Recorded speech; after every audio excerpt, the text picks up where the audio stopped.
Saudara-saudari terkasih, apakah saudara sudah memulai hari ini dengan penuh sukacita dan punya niat untuk berbuat baik meskipun kecil? Semoga Tuhan memberkati niat baik saudara. Saya sedang berada di Kaliori untuk memberi retret para frater. Dan kemarin saya berjalan dari pastoran menuju ke aula untuk mengadakan pertemuan dengan para frater dan bruder. Di tengah jalan saya ketemu seekor kucing liar. Di sekitar Kaliori ini ada banyak sekali kucing liar. Dan saya ketika bertemu kucing itu langsung pasang status kuda-kuda dan siap untuk lari.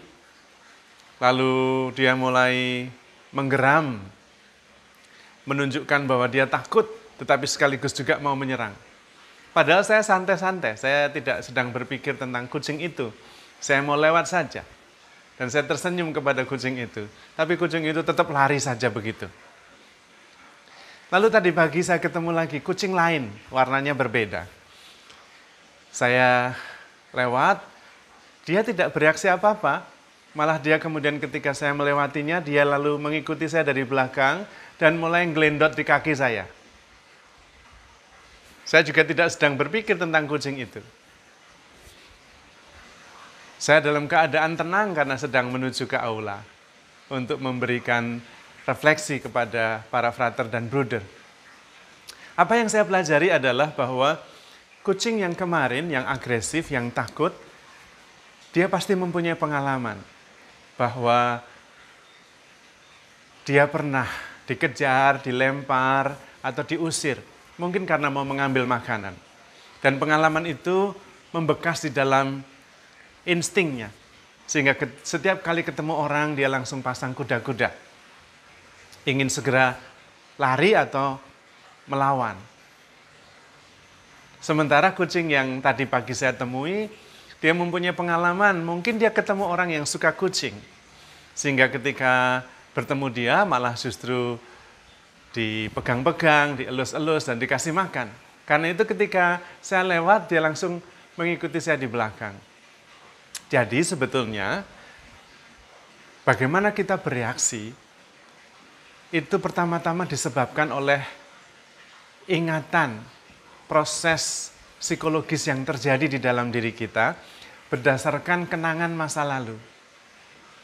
Ketika kita dibesarkan sampai sekarang, kita mengumpulkan informasi, mengumpulkan ingatan, mengumpulkan kenangan, dan itulah yang kemudian menjadi knowledge.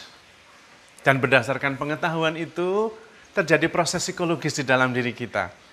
Karena itu kita mempunyai reaksi tertentu terhadap peristiwa maupun orang.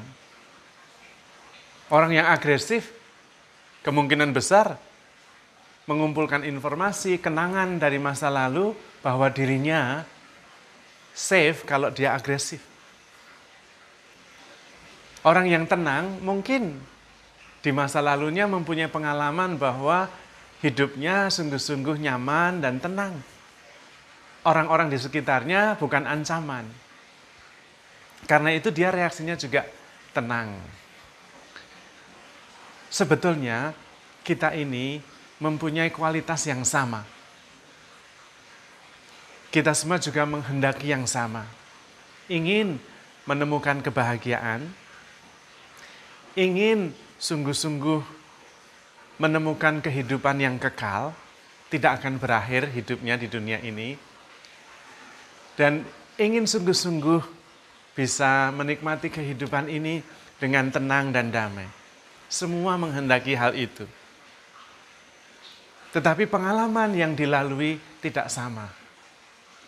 Kesalahan terbesar adalah kita kemudian mencari kedamaian itu di luar diri kita. Mencari hidup kekal itu di luar diri kita. Padahal semuanya ada di dalam diri kita. Kalau kita mengenal siapa diri kita akan menemukan sukacita yang abadi dan kita juga akan menemukan kehidupan kekal di dalam diri kita. Kepada umat di Kolose, Tuhan Yesus mengatakan, Tidak ada budak, tidak ada orang merdeka. Tidak ada orang Yunani, tidak ada orang Yahudi. Yang ada adalah Kristus yang ada dalam diri kita semua. Itu artinya di dalam diri kita itu ada Kristus, ada Roh Kudus, ada kehidupan ilahi yang utuh, penuh, sempurna. Kenapa kita tidak bisa menemukannya? Karena kita mencarinya di luar diri kita. Padahal semua ada di dalam. Kehidupan kekal, kebahagiaan, ketenangan, yang ilahi, ada di dalam diri kita, Roh Kudus. Nah kalau kita mencarinya di luar ya tidak ketemu. Yang ada justru kita menyalahkan. Karena kita tidak menemukannya. Dan kemudian kita menyalahkan orang lain, menyalahkan lingkungan, menyalahkan alam, menyalahkan yang lain. Padahal yang salah ya kita, salah arah dalam mencari yang ilahi, mencari kehidupan kekal, mencari kebahagiaan. Kalau kita menyadari dan kemudian mengadakan perjalanan ke dalam, kita akan bertemu dengan yang ilahi. Karena Tuhan sendiri juga mengatakan dalam Injil Matius bab 25, apapun yang kamu lakukan kepada saudaraku yang paling hina ini, kamu lakukan untuk aku. Juga di dalam surat Rasul Paulus kepada umat di Kolose dikatakan bahwa segala sesuatu diciptakan oleh Dia dan untuk Dia. Maka kita ini menemukan kebahagiaan kita yang sejati kalau kita menyadari bahwa di dalam diri kita ada yang ilahi, ada Roh Kudus, ada Kristus sendiri. Karena memang kita diciptakan oleh Dia dan untuk Dia. Nah, mengenali diri itulah sebagai yang ilahi, sebagai roh yang selalu bersama Tuhan, itu yang membuat kita menemukan kenyamanan, kebahagiaan, keutuhan. Yang disebut dengan homecoming. Namun kita seringkali tenggelam di dalam perasaan dan pikiran.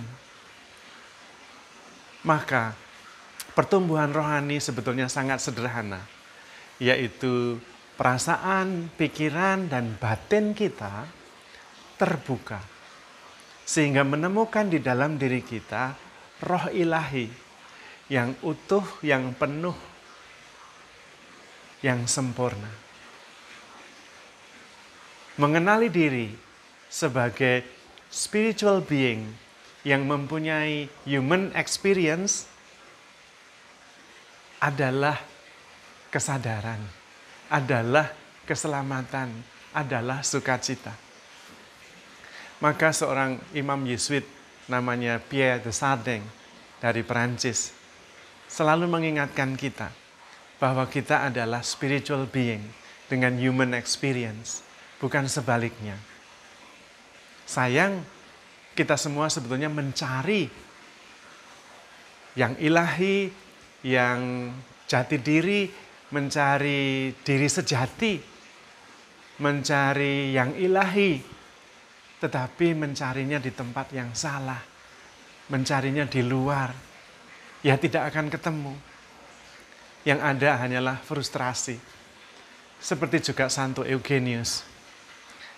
Ketika dia dalam retret dan sadar bahwa dia sekarang ini salah mencari selama ini, maka dia kemudian mencatat di dalam buku catatan retretnya betapa selama ini dia salah mencari, menemukan kebahagiaan yang ilahi di luar dirinya, di luar Tuhan yang ada selalu di dalam dirinya. Karena Tuhan selalu menemani kita. Ever present, Immanuel. Tuhan sudah mengutus Roh Kudus di dalam diri, tetapi terus Dia keluar mencari di luar dirinya. Maka mari kita mencari Tuhan, mencari kebahagiaan dengan masuk ke dalam diri kita. Tidak ada kebahagiaan di luar Tuhan. Tidak ada kebahagiaan di luar diri, kesadaran diri bahwa di dalam diri kita ada Tuhan, ada Roh Kudus, ada juga yang ilahi. Tidak ada budak, tidak ada orang merdeka, tidak ada orang Yunani, tidak ada orang Yahudi. Yang ada adalah Kristus di dalam semua. Karena kita diciptakan oleh Kristus dan untuk Dia. Maka apapun yang kita lakukan kepada saudara-saudara kita yang paling hina, kita lakukan untuk Kristus. Dan Kristus itu sudah ada di dalam diri kita. Kita tinggal membuka diri, menyadari, dan menemukannya, dan mensyukurinya. Maka handle yourself with care, because you are loved. Tuhan memberkati.